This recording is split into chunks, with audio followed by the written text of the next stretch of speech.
Ya, halo, Kang Niki. Ya, halo, Sudah Mangga masuk Kang kah? Ili. Udah masuk, Ya, alhamdulillah. Ya, siap. ya. Baik, Kita percepat saja ya, Akang dan Teteh. siap. Sebelumnya, saya sudah koordinasi dengan Kang Niki terkait dengan materi yang akan disampaikan. Jadi kita intinya sing aja ya, Akang dan Teteh, teman-teman, dalam membahasnya. Insya Allah eh, referensinya sudah saya cantumkan di PowerPoint. Nanti kalaupun ada nanti kekurangan ataupun kurang lengkap mungkin bisa kita diskusikan bersama. Teman-teman, alhamdulillah eh, pada kesempatan ini saya akan menyampaikan tentang keutamaan umat Nabi Muhammad Shallallahu Alaihi Wasallam. Sangat bersyukur sekali kita semuanya digolongkan menjadi umat Nabi Muhammad Shallallahu Alaihi Wasallam yang mana banyak sekali keutamaannya, banyak sekali padilahnya, bahkan para nabi, para rasul yang telah Allah Subhanahu wa taala berikan tugas menjadi nabi dan rasul itu pun apa ya bahasanya iri mungkin ingin menjadi umatnya Nabi Muhammad Shallallahu Alaihi Wasallam seperti yang telah kita baca sebelumnya. Kalau teman-teman Kang dan Tete sudah membaca PDF yang saya kirimkan, di mana saya ambil dari kitab Tanbihul Gofilin, itu pun juga hasil saya mengaji dengan guru saya terkait dengan kitab tersebut tentang keutamaan umat Nabi Muhammad Shallallahu Alaihi Wasallam, di mana kita tahu bahwa Nabi Musa alaihi salam beliau berdoa. Salah satu doanya adalah wahai di dalam Al-Ulwah, yaitu kitab catatan yang baku, saya temukan bahwa ada suatu umat yang dapat memberi syafaat dan akan diterima syafaatnya. Maka jadikanlah mereka itu umatku. Allah Subhanahu wa taala menjawab, mereka itu adalah umat Muhammad Shallallahu alaihi wasallam. Kemudian Nabi Musa berdoa lagi. Sampai beberapa kali berdoa tetap saja bahwa Allah Subhanahu wa taala menjawab bahwa itu adalah umatnya Nabi Muhammad Shallallahu alaihi wasallam. Maka saat itu mungkin Nabi Musa ada galaunya juga mungkin ya. Ketika setiap doa yang ia panjatkan Allah menjawab itu adalah umatnya Nabi Muhammad Shallallahu alaihi wasallam. Maka dalam keadaan seperti itu Nabi Musa itu seakan ingin menjadi umatnya Nabi Muhammad. Kemudian Allah Subhanahu wa taala menurunkan kepadanya yang berbunyi, "Wahai Musa, sesungguhnya aku telah memilih kamu di antara semua manusia dengan menerima risalah dan firmanku secara langsung, maka terimalah apa yang telah aku karuniakan kepadamu dan hendaknya kamu termasuk orang-orang yang bersyukur kepadaku." Dan di antara umat Musa itu ada orang-orang yang menunjukkan kepada kebenaran dan mereka itu berlaku adil. Maka pada saat itu ketika Allah Subhanahu wa taala menyampaikan kepada Nabi Musa, beliau langsung bersyukur gitu, merasa puas dengan jawaban Allah Subhanahu wa taala tersebut. Nah, maka ini menjadi sesuatu teman-teman karena kita tidak meminta sebenarnya kepada Allah untuk dijadikan umat akhir zaman, tetapi alhamdulillah kita semuanya dijadikan oleh Allah Subhanahu wa taala menjadi umatnya Nabi Muhammad Shallallahu alaihi wasallam. Nah, ini juga ada dari masih dalam kitab dan Biogopilin dan juga disebutkan juga di dalam kitab Nasuihul Ibad bahwa Nabi Adam alaihi salam beliau pernah menyampaikan, dia pernah berkata bahwa ada keutamaan yang diberikan kepada umat Nabi Muhammad yang itu tidak diberikan kepada aku, gitu ya. Yang pertama apa? Mungkin Kang Diki bisa diatur slide-nya. Nah, diceritakan Nabi Adam alaihissalam berkata, sesungguhnya kepada umat Nabi Muhammad Sallallahu Alaihi Wasallam yang tidak pernah diberikan kepadaku. Nah, apa saja? Yang pertama adalah, boleh dipindahkan. Nah, yang pertama adalah tobatku diterima oleh Allah Muhammad Sallallahu Alaihi Wasallam, dimanapun bertobat akan diterima. Gitu ya. Beberapa ulama menyebutkan bahwa Allah Subhanahu wa taala memberikan sebuah ilham kepada Nabi Adam alaihissalam agar berdoa. Ini doanya masyhur sekali, bahkan mungkin suka dibaca oleh Akang dan Teh di waktu sesudah sholatnya. Qala rabbana dzalamna anfusana wa illam taghfir lana wa tarhamna lanakunanna minal khasirin. Ya. Itu doa. Jadi Rabbana dalamna anfusana wa illam taghfir lana wa tarhamna lanakunanna minal khasirin. Itu artinya adalah, ya Tuhan kami telah menganiaya diri kami sendiri, dan jika Engkau tidak mengampuni kami dan memberi rahmat kepada kami, niscaya pastilah kami termasuk orang-orang yang merugi. Itu Quran surat Al-A'raf ayat 23. Ini hebatnya lagi ketika Nabi Adam alaihissalam berdoa, ini termasuk juga dalil tawasul, teman-teman. Dalil tawasul, ketika kita berdoa, kita biasa bertawasul dulu. Jadi apa ya bahasanya? Jadi seperti kalau misalnya orang NU suka ada bahasa hadarati Nabiyil Mustafa Rasulullah sallallahu alaihi wasallam ala alihi wa juwahi wa dzurriyyati wa ahlil baitihil kiram sayulil lailahumul Fatihah. Nah, itu suka tawasul seperti itu kan ya. Nah, Nabi Adam pun ternyata sama, teman-teman. Kalau misalnya Akang dan Teteh sudah membaca ini tentang Nabi Adam ketika berdoa Rabbana dolamna, beliau itu mengatakan gitu ya, wahai Tuhanku, demi kebenaran Muhammad, ampunilah kesalahanku. Maka Allah Subhanahu wa taala mewahyukan kepadanya, bagaimana kau bisa mengetahui Muhammad padahal aku belum menciptakan? Maka Nabi Adam alaihissalam menjawab, ketika engkau menciptakan diriku, aku tak sengaja mengangkat kepalaku, maka aku melihat sebuah ukiran di tiang-tiang penyanggamu. Aras yang bertuliskan, La ilaha illallah Muhammadur Rasulullah. Engkau tidak mungkin menggandengkan asmamu kecuali dengan nama seseorang yang paling kau kasihi. Allah Subhanahu wa taala berfirman, kau benar wahai Adam, aku telah mengampuni kesalahanmu karena kamu telah memohon kepadaku dengan kebenaran. Masya Allah nih teman-teman. Jadi banyak sekali keutamaan Nabi Muhammad SAW dan juga sampailah kepada kita juga. Gitu ya. Ini bersyukur sekali teman-teman. Ketika Nabi Adam, ketika beliau tobat itu harus jauh-jauh kan ke Mekah gitu ya. Saudara kita, asal kita mau, asal kita bersungguh-sungguh, tobat dimanapun gitu ya. Salah satunya seperti itu. Maka gunakanlah kesempatan ini dengan sebaik-baiknya. Ke para alim ulama itu ada yang ketika bertobat itu mohon dengan membacakan istighfar sebanyak-banyaknya. Ada juga yang membacakan sholawat. Nah, ini untuk keutamaan sholawat banyak sekali teman-teman.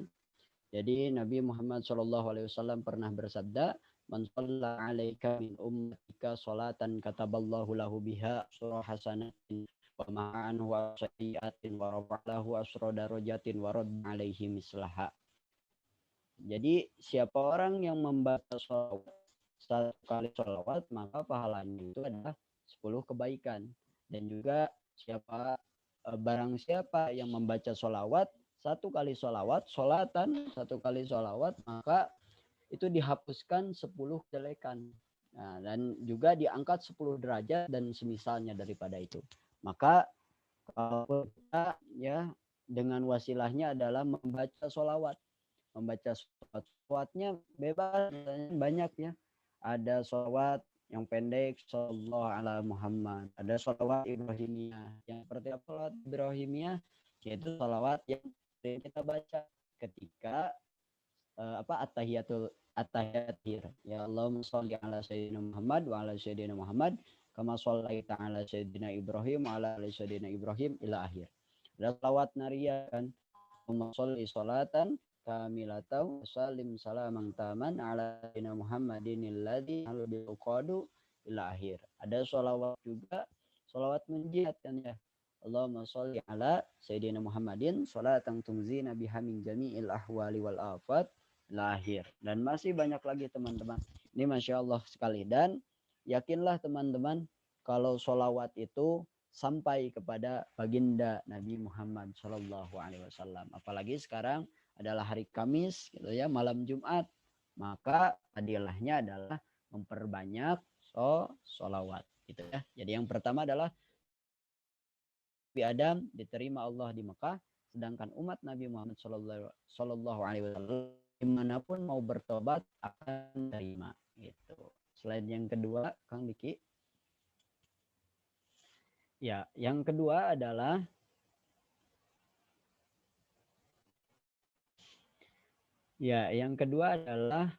aku berpakaian ketika aku berbuat salah.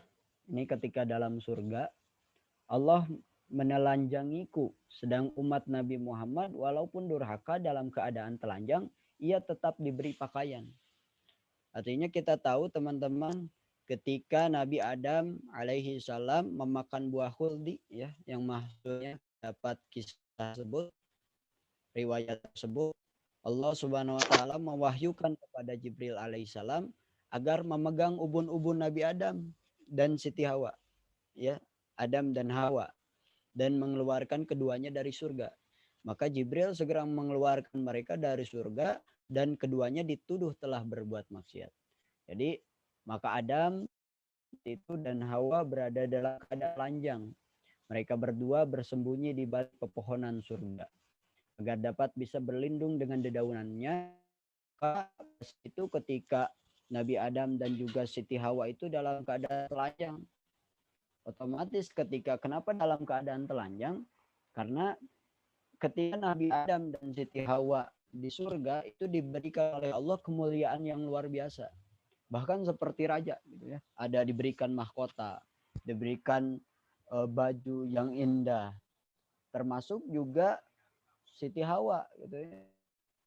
Ummu Hawa atau Ibunda Hawa gitu. Jadi diberikan kemuliaan, bahkan lebih cantik menurut riwayat itu 70 kali lebih cantik daripada bidadari surga yang ada di sana gitu ya. Mungkin ininya gitu, kecantikannya kan, waktu pada saat di surga hanya ada Adam dan Hawa seperti itu, tapi kecantikannya itu melebihi gitu. Itu ketika mereka berdua gitu ya, ketika beliau itu Nabi dan juga Siti Hawa melakukan suatu perbuatan dosa, yaitu memakan buah, maka Allah Subhanahu wa taala memutuskan kemuliaan-kemuliaannya yang ada pada dirinya. Gitu ya. Diputuskan keduanya dibukakan. Maka Nabi Adam itu dan Siti Hawa itu merasa malu sampai ia lari berlindung. Sampai ia itu lari berlindung ke setiap pohon-pohon surga itu pada saat itu besar-besar gitu ya. Pada saat itu besar-besar, ia berlari melindungi dirinya agar tidak merasa malu. Maka pada saat pohon-pohon berlari, ada pohon-pohon yang melindunginya.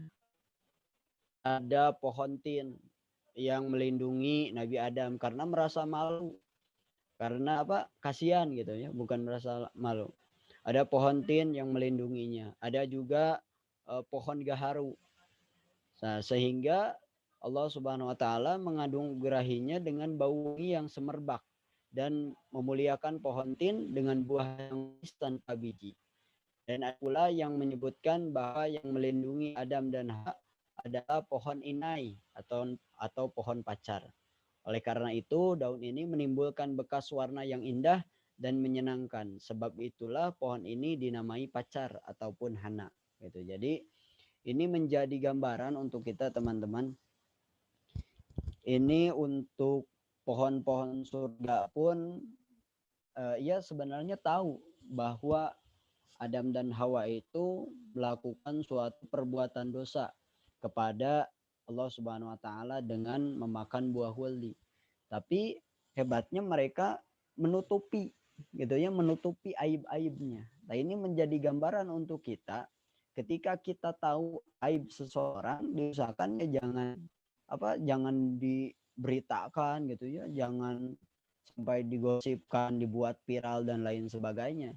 Justru ketika kita menutupi aib saudara kita, kita pun akan diberikan kemuliaan juga oleh Allah Subhanahu wa taala berusaha menutupi aib kita. Karena memang yakin setiap anak Adam itu pasti ya berdosa ya. Sebaik-baik yang berdosa adalah yang bertaat kepada Allah Subhanahu wa taala. Jadi pastilah kita semuanya juga punya dosa, kita semuanya juga punya kesalahan. Nah, ini menjadi ibrah untuk kita akan dan teteh ketika suatu kisah Nabi Adam dan juga Siti Hawa ketika ia telanjang gitu ya, ketika ia berbuat dosa dan Allah Subhanahu wa taala menelanjanginya gitu kan, malu gitu, ditutupi aib-aibnya itu, ditutup auratnya itu oleh dedaunan.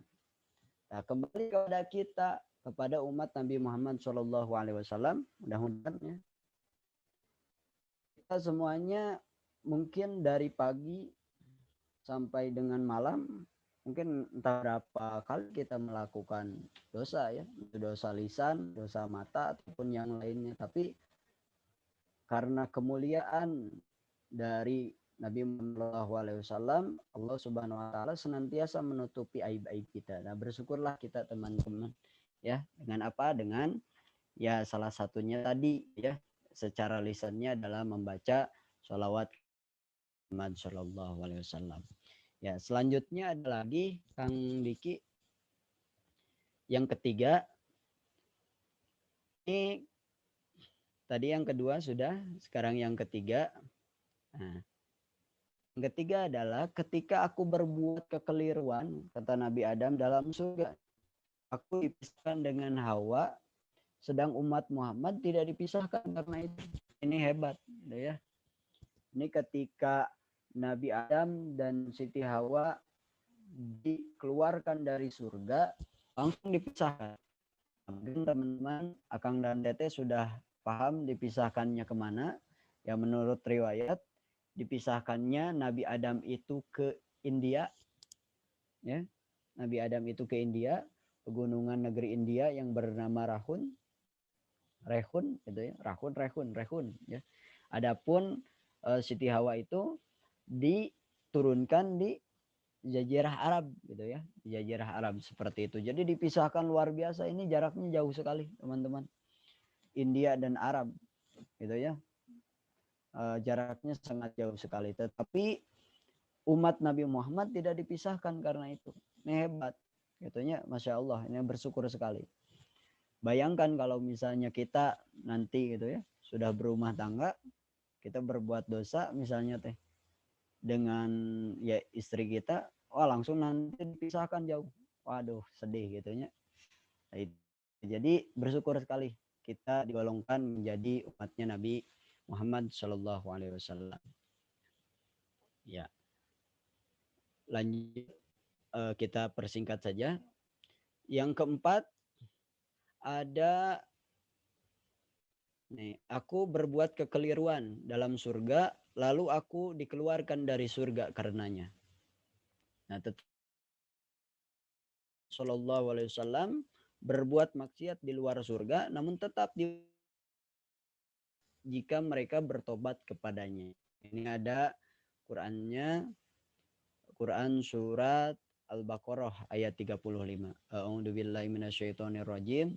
Wa qulna ya askun anta wa zawjukal jannah wa zawjukal jannata wa qul la ila akhir Mohon maaf saya tidak menuliskan sampai akhir. Mohon maaf teman-teman. Ini artinya, hai Adam, diamilah oleh kamu dan istrimu surga ini dan makanlah makanannya yang banyak, lagi baik yang mana saja kalian sukai, dan janganlah kalian dekati pohon ini yang menyebabkan kalian termasuk orang-orang yang zalim. Quran surat Al-Baqarah ayat 35. Ini Masya Allah teman-teman, ini ketika Nabi Adam alaihissalam berbuat kekeliruan bersama dengan Siti Hawa di surga, maka Allah Subhanahu wa taala mengeluarkan mereka berdua dari surga ke bumi gitu.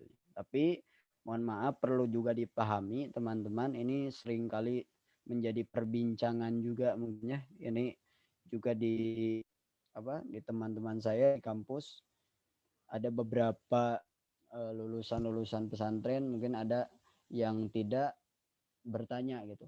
Atau kalau gitu mah, kalau misalnya awalnya Nabi Adam dan Siti Hawa tidak berbuat kesalahan mah kita tetap di surga, katanya teh gitu. Pertanyaannya teh itu memang pertanyaan yang ya boleh-boleh aja, tidak masalah, cuma ya harus dikaji ulang lagi karena memang kan sudah dijelaskan kan dalam Quran surat Al-Baqarah ayat 30 kalau tidak salah ya, kalau tidak salah berarti benar gitu.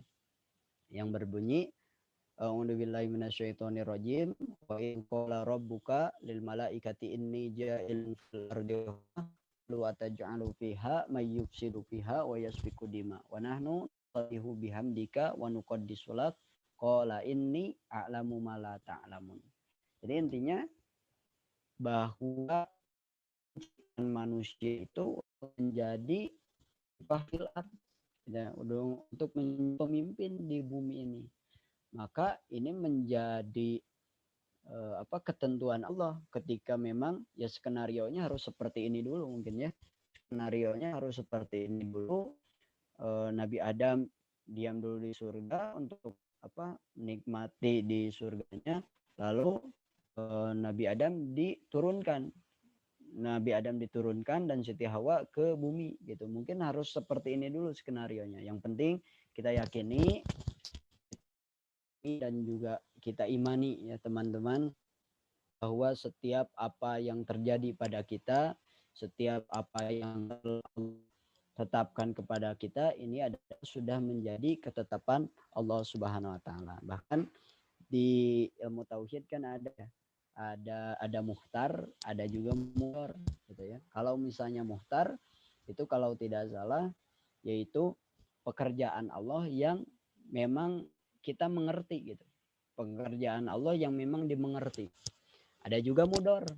Mudhar itu adalah pekerjaan Allah yang tidak dimengerti. Tidak harus kita pahami. Misalnya penciptaan apa yang tidak mesti kita pahami itu gitu ya.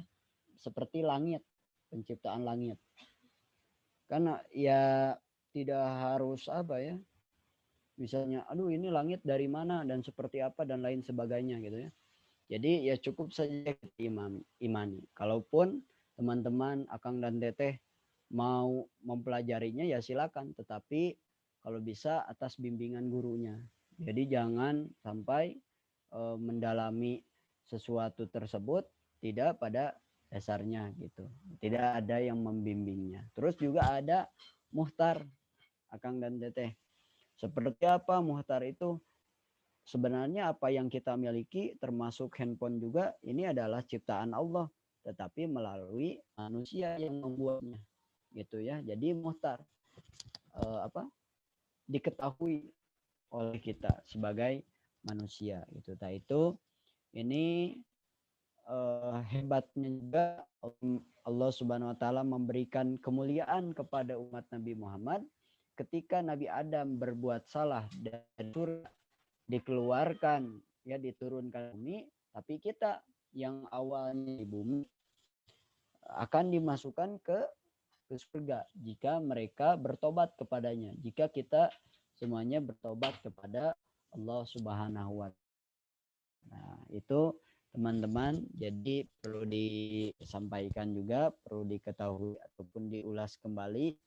Ada 4 keutamaannya. Yang pertama tadi tobatku diterima. Jadi tobatnya Nabi Adam itu diterima Allah itu di Mekah. Sedangkan umat Nabi Muhammad mana saja kita memohon pun diterima. Nah, yang kedua ada ketika Nabi Adam alaihissalam dan Siti Hawa itu berbuat dosa, langsung Allah membuka kan, aibnya dibuka. Tetapi umatnya Nabi Muhammad, mudah-mudahan kita termasuk, ketika berbuat dosa tutupi aib-aib kita. Allah tutupi, mudah-mudahan senantiasa Allah tutupi gitu ya. Karena ya masing-masing kita punya aib, masing-masing kita punya salah, mudah-mudahan kita pun ketika tahu cara kita, mudah-mudahan saling menutupi satu sama lain ya. Jadi mudah-mudahan Allah yang menggerakkannya kan ya muqallibal qulub sabit qalbi ala dini kulli. Terus yang ketiga adalah ketika berbuat kekeliruan di surga dipisahkan ya, dipisahkan antara Adam alaihissalam juga Siti Hawa, dipisahkan beliau berdua ya. Nabi Adam tadi di gunungan India, sedangkan Siti Hawa itu di Jazirah Arab gitu ya. Ini kisahnya panjang sekali teman-teman. Jadi misalnya diceritakan pun mungkin tidak akan habis hanya beberapa jam gitu ya. Hanya beberapa menit mungkin perjumpaan kita pada kali ini. Jadi mudah di pertemuan selanjutnya ataupun teman-teman bisa membaca bukunya. Di sini saya tuliskan referensinya gitu ya supaya jelas nanti seperti apanya. Terus yang keempat gitu ya, yang keempat kata Nabi Adam alaihissalam, aku berbuat kekeliruan dalam surga, lalu aku dikeluarkan dari surga. Tetapi umat Nabi Muhammad ketika berbuat maksiat di luar surga, namun tetap dimasukkan ke surga jika mereka bertobat kepadanya, yaitu kepada Allah Subhanahu wa taala. Jadi insyaallah nih teman-teman, bersyukur kita semuanya menjadi umat akhir zaman, kita semuanya digolongkan menjadi umatnya Nabi Muhammad Shallallahu Alaihi Wasallam. Referensinya telah saya tuliskan, bisa di bawah Kang Diki. Semua referensinya jelas dari Al-Quran dan juga kitab Nasuihul Ibad karya Syekh Muhammad An-Nawawi Al-Jawi. Ini Syekh Nawawi Al-Bantani kalau kita ini ya. Teman-teman ada juga Arabnya ya, yang ini Nasuihul Ibad.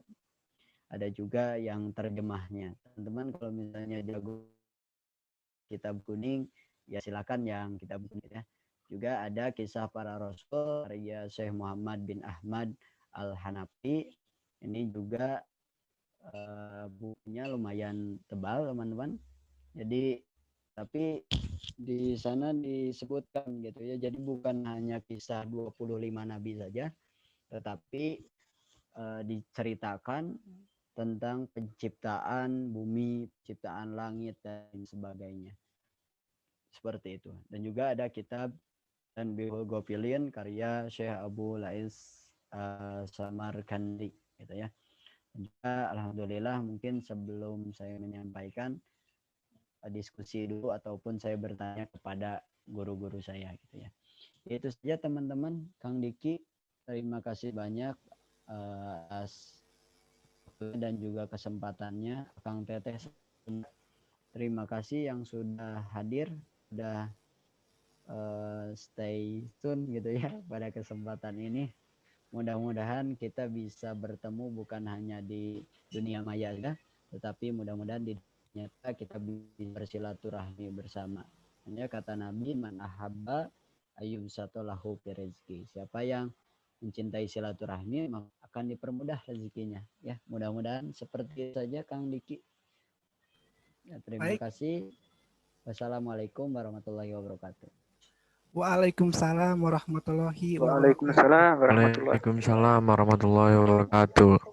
Jazakallahu khairan Bang Eri atas ilmunya. Jadi Masya Allah kita semua sekarang tahu apa saja keutamaan umat Nabi Muhammad SAW.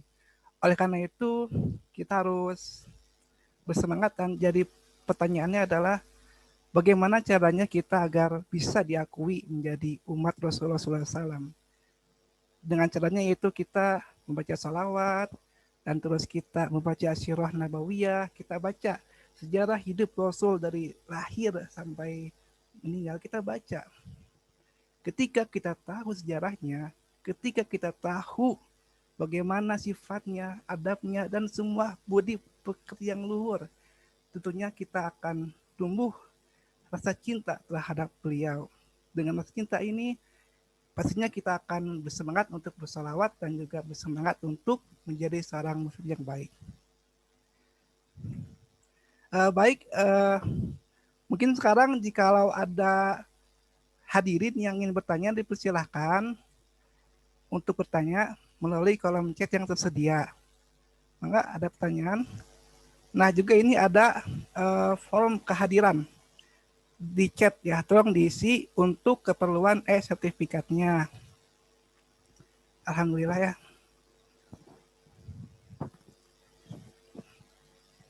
Baik, apakah ada yang bertanya di sini? Masya Allah. Berhubung belum ada yang bertanya nih, Kang Eri, saya ada pertanyaan Kang Eri nih. Ada sedikit pertanyaan mengenai ya. Jadi Kang Eri,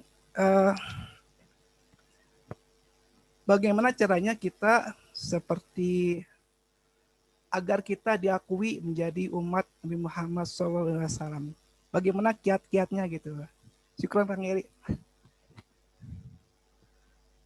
Ya. Baik Kang Diki, terima kasih pertanyaannya. Ya, pertanyaannya mudah tapi sulit untuk dilakukan, gitu. Terkhusus untuk saya mungkin. Ini kiat-kiatnya kan seringkali disampaikan oleh para alim ulama, juga guru-guru kita terkait dengan bagaimana kiat-kiatnya kita menjadi umat Nabi Muhammad SAW. Yang pertama, dalam segi waktu dan dalam segi apa ya? Jadi waktunya kan kita sebenarnya kalau dalam segi waktu nih, kita menjadi umat akhir zaman kan ya. Akhir zaman yang mana nabinya adalah Nabi Muhammad SAW, dan sesudah Nabi Muhammad kan tidak ada lagi nabi, maka kita semuanya dalam segi waktu digolongkan menjadi umatnya Nabi Muhammad SAW. Nah, bagaimana kita mensyukuri hal tersebut? Salah satunya teman-teman adalah jelas kalau misalnya ya harus mengikuti sunnahnya dan lain sebagainya, memang secara universal sih memang seperti itu. Tetapi bagaimana kita tahu sunnah Nabi, bagaimana tahu tentang pribadi Nabi kalaupun kita tidak mengaji?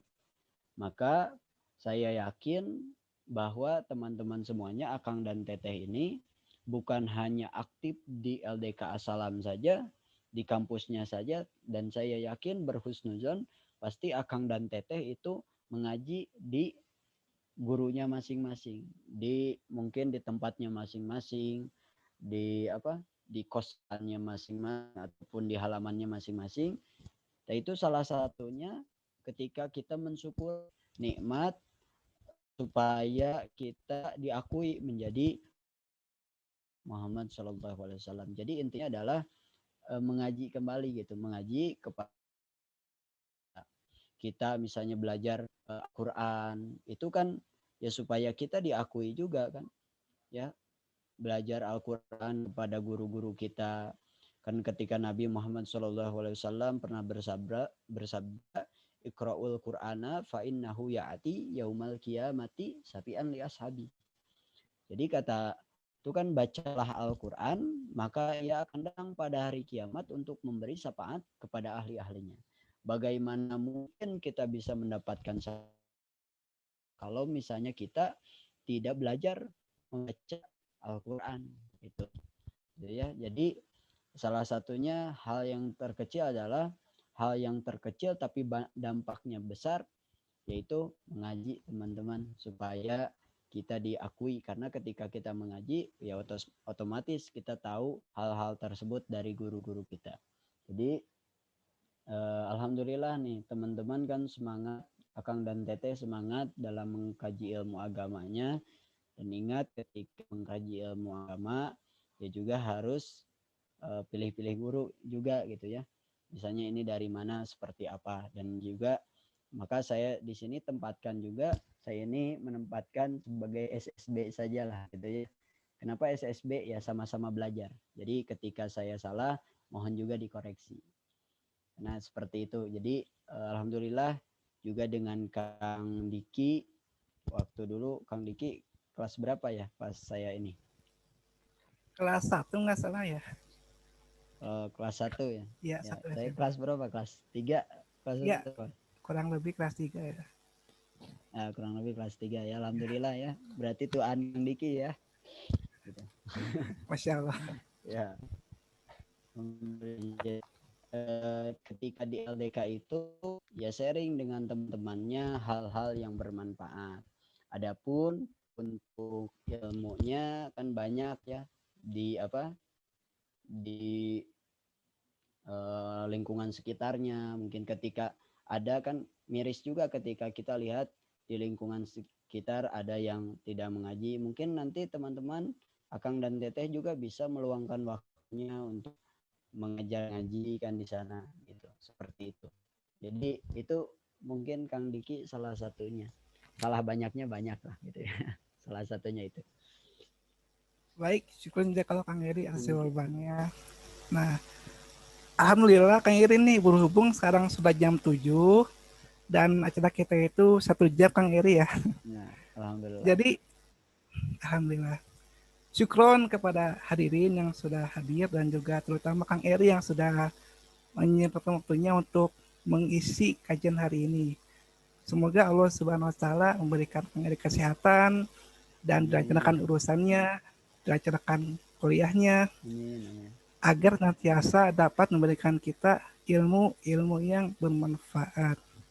Baik, hadirin yang saya cintai, mungkin ini adalah akhir pertemuan kita hari ini. Insya Allah kita akan kembali mengadakan kegiatan minggu depan. Hari Kamis biasa ya, berarti tanggal 11 Februari. Insya Allah seperti jam biasa, jam 4 sore, dengan tema yang berbeda-beda insya Allah. Dan juga kajian hari ini akan saya upload di YouTube LDK Salam. Baik Kang Ari, mungkin saya sebagai moderator mohon maaf apabila ada kesalahan, apabila saya kurang jelas dalam berbicara, dan baiknya dari Allah Subhanahu wa taala dan buruknya dari saya pribadi. Akhir kata, wassalamualaikum warahmatullahi wabarakatuh. Waalaikumsalam warahmatullahi wabarakatuh. Terima kasih atas ilmunya, Kak. Warahmatullahi wabarakatuh. Iya, sama-sama. Saya N ya hari ini. Bismillah.